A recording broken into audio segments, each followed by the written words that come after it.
pasó, muchacho? A ver, ¿qué pasó? ¿Qué pasó? Tú eres el centro de mesa ahora. Hello. Hello. ¿Qué pasó, muchacho? ¿Qué pasó? A ver, dime. Anda. ¿Te gusta esa parte? Ahí, quédate ahí.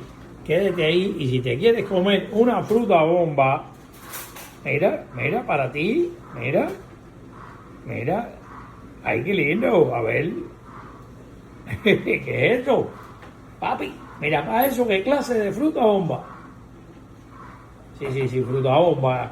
Como se dice de verdad. Porque si digo lo otro, después tú aprendes a decirme la palabra y no me gusta. Hola.